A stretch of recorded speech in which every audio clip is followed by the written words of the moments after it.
Hey, what's up guys? Armchair Tuna back again with another video, and in today's video I am going to be using this unique healing barbarian build made once again by Jade Plays YT, so all the credit goes to them. But anyways, moving on to the build, starting off for the weapon of the build, it is going to be the Salt Morningstar to apply bleed on the third hit of your combo for extra DPS. And the Fire Ant Shield, just for the corrosion effect, and for a little bit extra defense, as this is a Barbarian build we are using. And for the armor, it is going to be the full Ladybug armor for increased healing and blocking strength. For the trinket, it is going to be the entomologist badge for extra attack damage, as when we do use a shield, it also gets rid of some of our damage. But moving on to the perks, for the first perk, it is going to be Barbarian, just to deal extra damage with clubs and to get a healing effect with the mastery bonus, Meat Shield for extra defense, Coup de Grace for more damage, Spicy Safety for stabbing and smashing resistance, just for a little bit of extra defense, and Corporate Kickback for a chance to gain massive lifesteal on block. But anyway, since this build is a Barbarian build, it would make sense to try it on groups of insects. So that's why for this first fight, it is going to be against two Black Ox Beetles, since they are weak to Salty, as well as the fact that they do have a decent amount of health.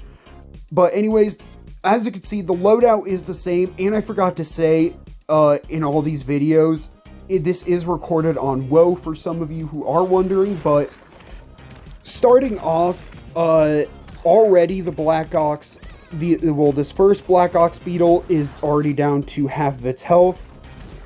We did have the bleed effect proc, as well as the corrosion effect from the Fire Ant Shield, as well as a tip I do recommend if you are fighting multiple insects at a time, is to just use one of them if they are stunned as cover. So while you damage the one that is stunned, if the other insect that you're fighting isn't in the same faction group as that one, it will attack it. But if it is, the stunned insect will just provide cover for you from the other one while you're dealing damage to it. But anyways, that was the Black Ox Beetle fight. Really easy fight. Unfortunately, Corporate Kickback didn't really proc there, but hopefully it does proc with the next fight, which is going to be, as you can see, the Termite King and two of them. Now, this is going to be a hard fight, as they do have a bunch of stun. As you can see there, I have already gotten stunned twice already,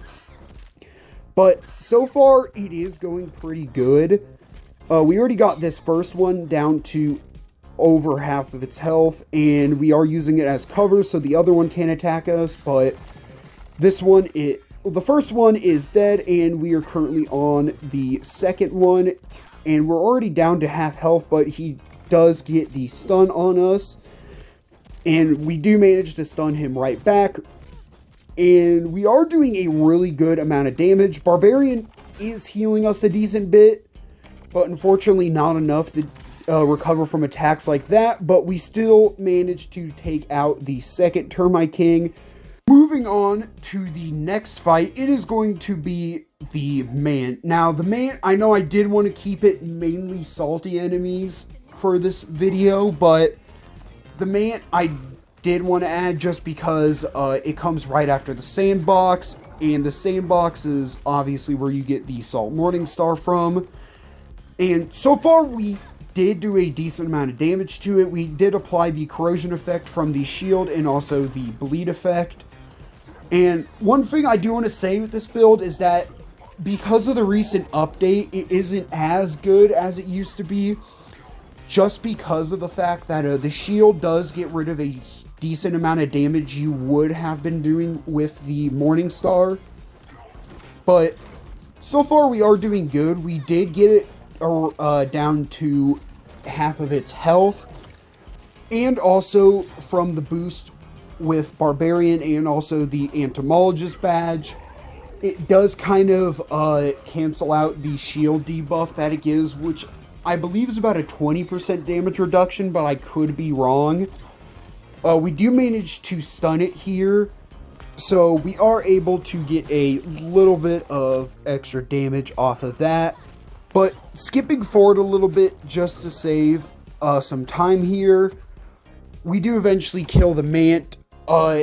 It was a little bit long, but also it was kind of due to the fact that the Mant is resistant to salty. But moving on to the next fight, and final fight I should say for today's video, it is going to be against the Broodmother. Now, I know similar to the Mant that, you know, she's resistant to salty, but she, like, as you can see right now, the only reason why I'm doing it is just because she is a somewhat easy boss at first, until she does her second phase move, which is the roar attack, which weakens the amount of damage you do, which really just extends how long this fight is. And as you could see with a lot of the, well, I should say the pattern of the enemies of today's video are, they're kind of slow to,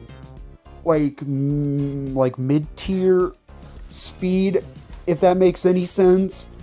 And that's due to the fact that, because you are using Barbarian and you can't really perfect block, like a bunch of fast enemies are going to destroy you. I've tested this on the Mantis and I could not do it, like, as I would pretty much get comboed in one hit. Well, I should say one hit, but I would get comboed by the 5-hit, like, ground slam that he does. And right now, the Broodmother, she does use, once again, that roar attack, which does make her really resistant. However, once again, just from all of the, from the Barbarian and the Entomologist stack, as well as the bleed from the Morningstar, we are still going to do decent damage, but as you can see, not a lot. She does jump back again and apply her Venom, which does and is doing quite a bit of damage. And luckily, the Roar just turned back off, but we did get the stamina debuff, which will really impact how much stamina you get back when using Barbarian. But that is the Broodmother fight, and also the last fight of today's video. Once again, this build was made by Jake Plays YT, so all credit goes to them. But that is all for today's video. If you all enjoyed it, please make sure to like and subscribe, as it will really help out. Currently, I am on road to 1,000 subscribers, and it would make my absolute day if I were to get to it this year. But see you all next time. Peace.